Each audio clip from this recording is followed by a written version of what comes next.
voyager dans pepo ya CAA ici l'a dit. Na tuni est-ce que si oyoka nyeke c'est avion na mapata boaka misu kote di yoka son.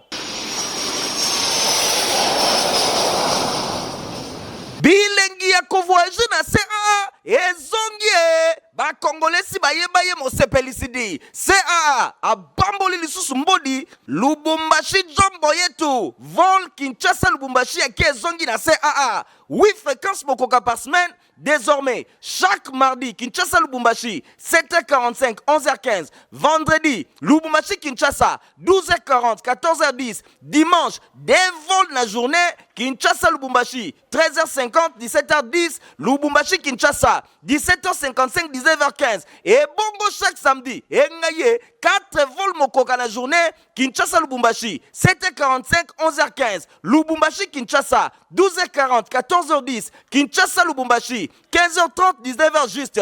Lubumbashi Kinshasa, 20h15, 21h45. Et si l'idée bavol na CAA Zamba et Kezongi, Congo de Maboko, Kinshasa Goma, 6 fréquences par semaine. Kinshasa Mbujimai, 5 fréquences par semaine. Kinshasa Kananga, Kinshasa Mbandaka, Kinshasa Gemena, Pe Kinshasa Kindu Bangonyoso, des fréquences par semaine dit CAA a kubisi confort na nenga kosakanate sécurité pe régularité na nenga nyama 32 ans lelo na service ya bakliyo na ye mokili ndima edi CAA mfumu. Mardi, elle a amené la bino merci pour vous avez besoin de télévision la bino pour la colonne Fringala journal il y a peu pour le peuple. Merci na confiance et fidélité pour continuer à causer nango na journal na bino to fongola journal pour la que ministre ya ressources hydrauliques et électricité Teddy Luambaya yamba qui en audience délégation à Union européenne Nadine Assonamuya la zaki en compte Fringala. Union européenne Azako s'engager yako soutenir secteur énergétique na République démocratique du Congo. Talatina Teddy Luamba Muba ministre ya ressources hydrauliques pe électricité ayamba ki délégation ya Union européenne oyo bakambamaki et pa ya ambassadeur na bango Nicolas Berlanga Martinet nyonso esalemaki mokola mardi 16 juillet 2024 bosengeli koyeba ke bokutani oyo et permettre bango ya kolobela coopération existaka déjà entre RDC et Union européenne. Tomoni bongo na domaine énergétique. Bosimbake ambassadeur a expliqué n'engazo souhaité qu'on se présente na nouveau ministre peko informé ba travaux oyo déjà ba entamant na prédécesseur na ye a souligné que électrification en particulier na milieu rural pe ba aspects sociaux oyo ezali ba priorité pour na Union européenne kuna bazali kozela ko soutenir peko accompagner secteur stratégique oyo bosengeli koyeba République démocratique du Congo ezo disposer potentiel moko énergétique ya motuya des ministres Teddy Luamba atalisi kazali confiant na kolandelaka coopération oyo pe capacité na ye ya ko relever ba défi na secteur oyo. Centre de recherche pharmaceutique de Luozi et Kumba Makabongo na DG na yango Dadi ba tangu bango ba participer qui mikololeki na clôture et atelier sur les apports du ministère de la recherche scientifique et des innovations technologiques na attente objectif ya gouvernement soumis na héritier mapine ma pesi binoba détail. Centre de recherche pharmaceutique ya Luozi, CRPL Namukuse, ezalaki bongo représenté et pas ya directeur général na yango, pharmacien Dadi Batangu Mpesa. Ezalaki bongo na clôture ya atelier sur les apports ya ministère ya recherche scientifique et innovation technologique na atteinte ya objectif ya programme ya gouvernement souminois et les kaki bongo na hôtel Fleuve Congo le 24 juin 2024 et pas wapi to monaki bongo centre de recherche pharmaceutique ya Luozi et participaki na atelier oyo activement ezalaki pe na présence ya premier ministre Judith Suminwa Tuluka oyo azwaki maloba pona clôturer atelier oyo et salemaki bokandenge Judith Suminwa Tuluka alobaki. Comme on l'a vu, le chef de l'État, son Excellence Monsieur Félix-Antoine Tshisekedi, président de la République, a porté particulièrement au cours du conclave l'année dernière cette question de recherche scientifique et innovation. et il l'a mis en termes de priorité dans ses engagements qu'il a pu dérouler au moment de son investiture. Et partant de là, au niveau du programme d'action du gouvernement qui a été investi par l'auguste Assemblée nationale le 11 juin, ou je dirais plutôt le 2 juin très tôt le matin, question qu'on puisse bien analyser cela avant de pouvoir prendre les décisions idoines en Conseil des ministres. Donc je vous encourage de le faire le plus rapidement possible et ça prouve que notre programme d'action n'est pas juste un programme théorique mais qui sera effectivement mis en œuvre avec la contribution du secteur scientifique. Nasima Yawana, Madame Première Ministre, Judith Soumino Tuluka, atambola ki na ba différents stands, oyo ezalaki kuna na atelier, aleka ki pe na stand ya centre de recherche pharmaceutique ya Luozi, et pa wapi, directeur général, Dadi Batango Mpesa, yemoko azalaki wana, pona ko pesa ba explication ya ndenge na ndenge, et pa ya Premier Ministre Judith Soumino Tuluka, na misala nyonso to na bakisi, oyo centre de recherche pharmaceutique ya Luozi, ezali kosala. Premier Ministre Judith Soumino Tuluka azwaki pe occasion ya kotuna mitune ya ndenge na ndenge directeur général ya centre de recherche pharmaceutique ya Luozi Dadi Batango Mpesa apesaki explication ya ndenge na ndenge pe chef ya gouvernement Judith Soumino Tuluka atondisamaki na esengo makasi komona misala to bakisi ya balonga oyo centre de recherche pharmaceutique ya Luozi ezali kosala pona santé ya population. Bongo Nasima, yemoko directeur général ya centre de recherche pharmaceutique ya Luozi, Dadi Batango Mpesa, alobaki boye na micro ya Info Lingala. Je crois que la crème intellectuelle congolaise, en général, est très satisfaite par la visite de son Excellence, Madame la Première Ministre, à l'occasion de la clôture de cet atelier. Et je pense qu'il y a une nouvelle volonté politique dans notre pays qui s'installe. Le président de la République, à travers son gouvernement, est en train de vouloir vraiment accompagner le secteur de la recherche scientifique. D'ailleurs, nous venons de passé par un merveilleux conclave. En août de l'année passée, il y a eu le conclave du génie scientifique congolais et je pense qu'il y a une décision qui n'a jamais été prise en RDC. Le gouvernement de la RDC a décidé d'augmenter pour cette année le budget consacré à la recherche. Donc on va atteindre un peu plus de 3% et je pense que ça serait une très bonne chose. On était à moins de un pourcentage très bas et à ce jour, le gouvernement a pris d'autres décisions et je pense que c'est une exception. C'est du jamais vu en RDC. Et nous voyons cette nouvelle volonté politique de vouloir vraiment accompagner la recherche scientifique qui est un des piliers majeurs pour le développement de toute nation. Oui, Madame la Première Ministre a eu à être en contact avec notre stand et là nous avons parlé de ce que nous faisons. Nous sommes le centre de recherche pharmaceutique de Luozi, produit de médicaments à base de plantes médicinales depuis 44 ans dans le Congo central à Luozi. Et nous commençons par écrire les résultats de nos recherches. Nous avons plus de 150 livres et nous produisons des médicaments. Il y en a plusieurs, mais jusque-là, il y a 3 qui sont mis sur le marché, qui ont une autorisation de mise sur le marché, notamment le Manadiar, qui lutte contre les diarrhées, les hémorroïdes, les amibes, les vires et les trichomonas, le Manalaria, contre le paludisme, et qui est très prisé des femmes enceintes, parce qu'elles ont parfois des problèmes avec certaines molécules à certains trimestres de grossesse, mais le Manalaria a l'avantage de pouvoir être utilisé quel que soit le trimestre de grossesse. Et enfin, à l'époque de la Covid, fort de son expérience sur les plantes médicinales, le centre de recherche pharmaceutique de Luozi, sous la houlette de Maître Étienne Fulbert Batango Mpesa, a mis au point le Manacovid. C'est un médicament qui a vraiment sauvé beaucoup de vies et qui a même évité l'hécatombe tant prédite par certains milieux. Ce médicament a traité tous les cas de Covid et il a été efficace sur les 300 premiers sujets atteints de la Covid-19 qui ont été traités. Et je crois qu'il y a eu de très bons résultats. Il a guéri tous les stades de la Covid. Visionnaire et complexe scolaire Maman Pemba, honorable Neron Boungouye, à cela qui réunion à l'administrateur, et complexe scolaire Maman Pemba pour évaluer l'année scolaire 2023 à 2024. Koye bandengeni ni kosala pour l'année 2024-2025. Ladi Landou, bas détail. Samedi 6 juillet 2024, honorable Neron Bungumbungu, fondateur ya complexe scolaire Maman Pemba, azalaki na réunion naba personnel ya complexe scolaire Maman Pemba. Occasion pour na kopesa autorité ya complexe scolaire Oyo, rapport ya fin de l'année. Honorable Neron Bungumbungu apesa na tour na yepe ba directif pour na année ya sika. Na réunion Oyo, coordonnateur ya complexe scolaire Maman Pemba, préfet, madame la directrice ya maternelle, cordon ya atelier ya fondation Néron Mbungu bapesaki rapport na ndenge ba fonctionner pour l'année scolaire 2023-2024.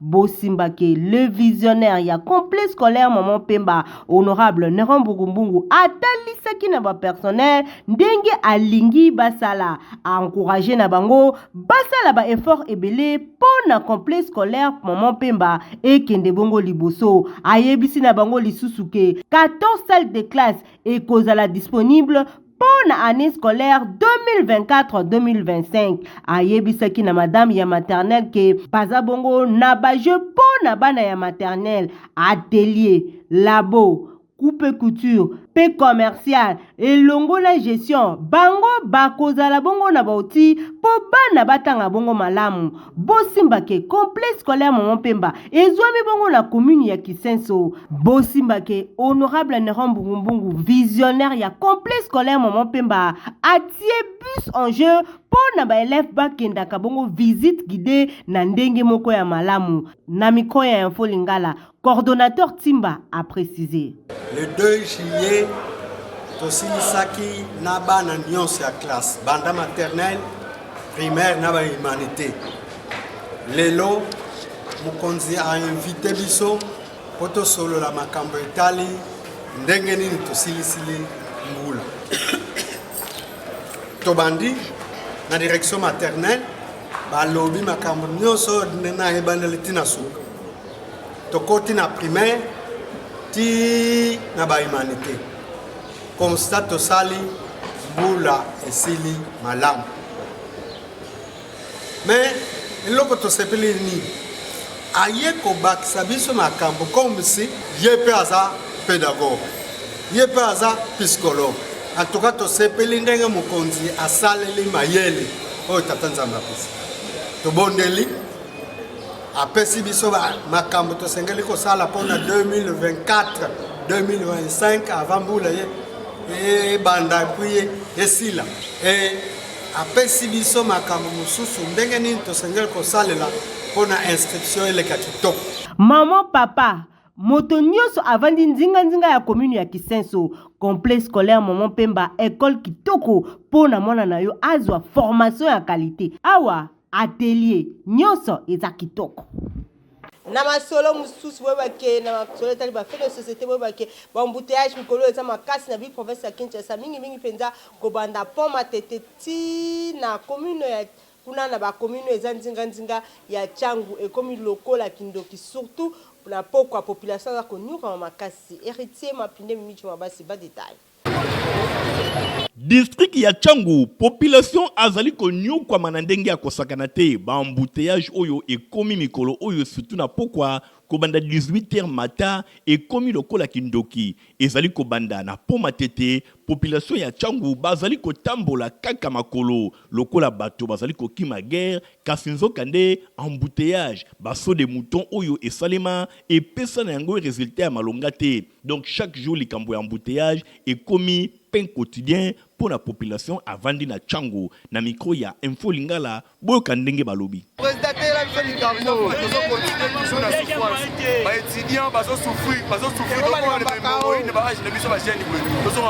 Cette fois-ci que c'est qui tozonyo ka bafela papa baki le peuple d'abord papa d'abord on est angoyo totambola makolo dollar ko to kuzolo batati na 30 tito ko ba décembre to konde ko na 40 to bandi banda 7e miri papa tito traverser kimbuta makolo papa sai bo hotel so bakambo oyo transport ezate papa tozonyo ka makolo film c'est qu'on filme pour les transports de Kolangai ko banda fil to koma o koma na recevoir azobelela o 200 300 où est le gouvernement. Chaque jour kotambola makolo boye ezali ko pesa pasi na ndenge ya kosakana te. Entrée ya Petro Congo, entrée ya Njili quartier 1, entrée Kimbuta nyonso ekomi pasi pona kolongwa poma tete okoma ata na Kimbuta na quartier 1 na commune ya Njili esengeli kozala combattant. Préparer kaka ndenge nini okobeta makolo pona ko atteindre ba kingasani ba mikondo pe bisika na bisika likambo ya transport ata oza na mbongo na poche bosana yango population ya Tchango basengi na ba autorité basala makasi pona ko réguler circulation ao na district ya Tchango pambate embouteillage ekomi na yango lokola kindoki ekomi bilei na bango ya mikolo nyonso. Bilenge moko basalaka kuluna ya makasi na quartier Kingabwa et pa wapi babotolaka bato biloko pe population aza kolela vraiment makasi. Reportage. Mikolo eleki kimia ezalaki na quartier Ndanu na commune ya Limete kasi mikolo oyo bakulu na batomboki bazali kosala ba désordre ya ndenge na ndenge bosimbake pas plus tard que weekend bango basalaki désordre moko ya makasi bakuluna bakotelaki bato bapanzi biloko bayibi pe bapie biloko ya ndenge na ndenge nyonso wana population amilelaki na ndenge ya kosakana te. Commandant Jérémy oyo azali ko diriger commune ya Limete abeti loboko na mesa alobi akolala te akokanga maboko te quartier Ndanu ekomi esika na ye akovanda pona ko maîtriser phénomène kuluna pe kotia population na kimia na tina wana basalaki bouclage moko ya makasi bakangaki ba élément ya kuluna oyo bazali konyoko la population oyo bapiyaki oyo bayibaki pe babebisaki biloko ya ndenge na ndenge bosimbaki musala esalemaki penza kitoko population asepelaki pe babetaki maboko balobaki merci commandant Jérémy pambate ozali ko sécuriser biso na micro ya Info Lingala yemoko commandant Jérémy oyo azali ko kamba commune ya Limete na micro ya Info Lingala commandant Jérémy oyo aswami na siate ya Pomatete azali ko diriger Kingabwade apesaki ba précision. Le message est que chaque parent va dénoncer Potokan. C'est ce que dénoncer. Tukangi tukolanda ba parents pour la recette des malfaiteurs. Ozobokola kosi na kati ya ndako. Alors akolemba te na kote musala pona kotia kimia na Ndanu. Siati ya Kingabwade ezaka na kimia seul quartier moko de déranger ngai eza Ndanu. Raison pour laquelle chaque jour et nuit nazaka na Ndanu po na tia kimia na Ndanu. Boye commandant ya société ya Ndanu yepe asangaki te koloba. Lobi uzavira ya ba 19h bano bakati Bible o bayoka kate basalaka bayoka katambo to moko te. Bano bayoka katambo to mawate. O ba délinquant ba afin civique qui se met ba panique na désolation na Ndanu ba taki des autres côté ya usine avenue Goudire kuna zaki marché yo tambola bambele yo tambola banzito yo tambola yango to kitaki kuna to zi ba gaso o nyonso bazali awa o na kati ya o bazali na kati ya bitumba to kaiba musala bambeli alors bando nyonso bazali awa ngamo ko na ibi bango plus de 5 awa na Ndanu na ibi moko na bango. Merci mingi commandant Jérémy ya Kingabwade na mosala ozali kosala ndenge olobi bana Ndanu esengeli ba vivre na kimia bouclage oyo osalaki ezali kobota mbuma population alobi ko baseboye po quartier Ndanu kimia eumela libela. Érosion eza konyoko la population avant du mingi penza na commune ya Ntsele bandako na bango eza ko kweya pe eza ko bukana. Reportage Micho Mabasi héritier Mapindemi.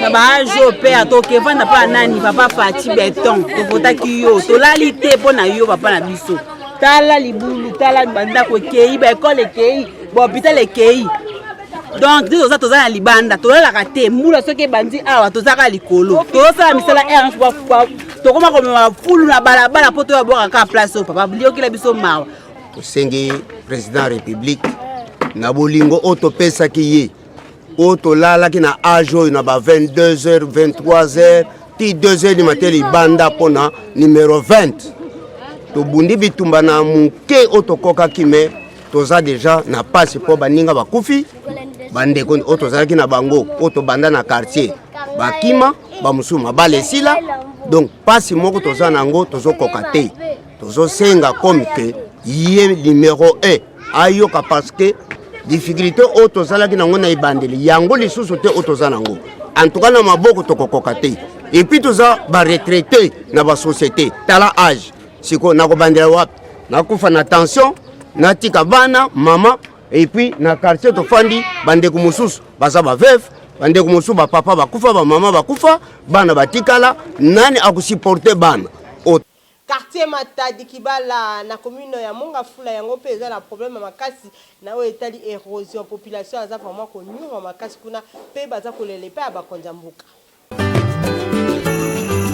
likambo etali érosion na ville ya Kinshasa bisika ebele bazali konyokwama bazali kotalela kaka gouvernement ya République démocratique du Congo po bayeba na kosala bango eloko awa toza na quartier Kimbondo na commune ya Mongafula botala bino moko érosion ndenge elia pe ezali ko continuer kolia bato batondisami na pasi pe mawa misu na bango ezali kaka epai ya ba autorité eza kaka na Kimbondo na Mongafula te même na champ de tir na commune ya Ngalema pe bisika ebele na quartier Ngomba Kikusa epai wapi population basangani bateleli gouvernement balobi esengeli vraiment basala quelque chose pona ndambu ya bandako oyo etikali nzokande mingi pe babungisa bandeko kaka na likambo etali kozanga banzela liwa ekotela bango ba reporter ya Info Lingala journal ya peuple babetaki tour kuna boyoka population ndenge azali kolela cette érosion oyo ekomi à quelques mètres ya route nationale érosion au place euti kuna bandako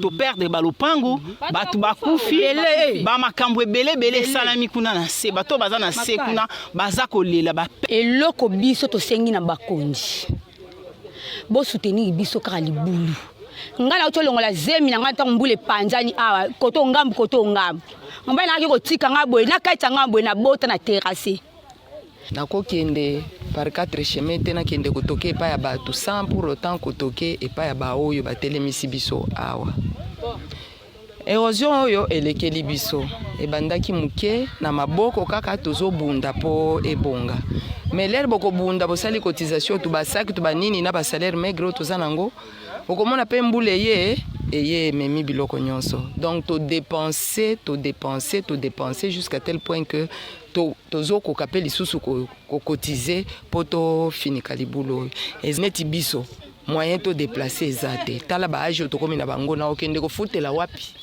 na mbongo nini alors odieke nakende kofutela basunga biso bakundela biso mwa oyo batia biso ata mwa terrasse mai ekende pona ko accéder ko kenda ta musala tout un problème soki ka mbule beti moyen to longwa awa ko kende na bisika tozo sala tozo beta ta ba 2 semaines na bandako kuna pe absence okebo bakati lisusu mbongo souffrance sur souffrance mon frère na ebite soki bakoyokela biso na oyo muke oyo lieke baya kokunda biso na ba cercueil ya bien na ba cortège ya banini malamu baya ko mbongo wana baya kosunga biso na yango quartier na biso ya Ngomba Kikusa donc champ de tir ezana nzela te champ de tir ezana ba problème sérieux na banzi boki ndenge bandeko balobi to na maite toza na courant te toza na ba érosion toza na nzela ko bimate na sina loba la fois passé que ceux qui to bakangi quand tokoza na place à kobimela te yango tozali kolele pa ya président de la république ayokela biso mawa tobanzi kembela ya population ya Kimbondo Ngomba Kikusa champ de tir na Ngalema pe na Mongafula eyokani epai ya ba autorité bakosala makasi pona kosala misala enfin que érosion oyo ezali kolia bandako na bango lokola ndenge bazali kolia nguba eyeba na kosila pe population avanda na kimia.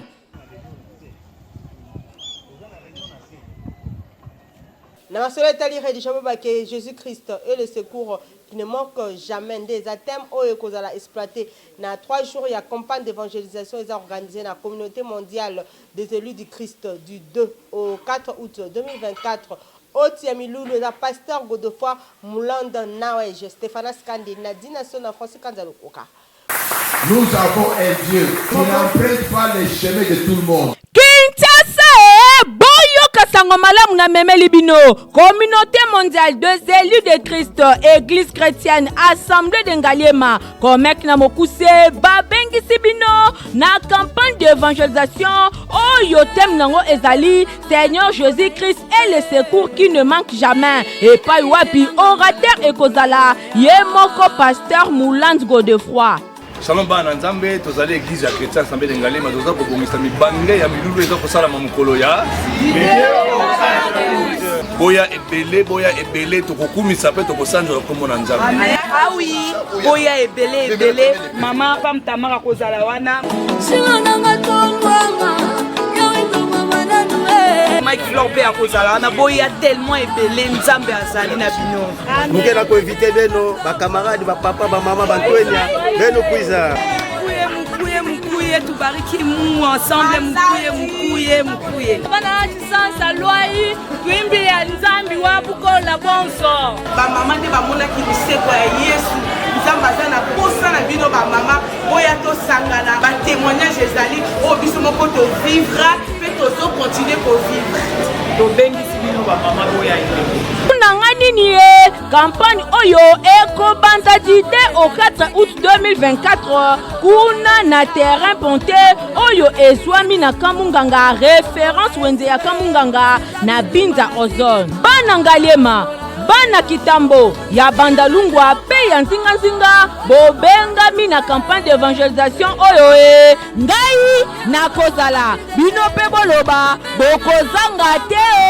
Tu peux arracher la guérison, tu peux arracher l'élévation, on va même compris.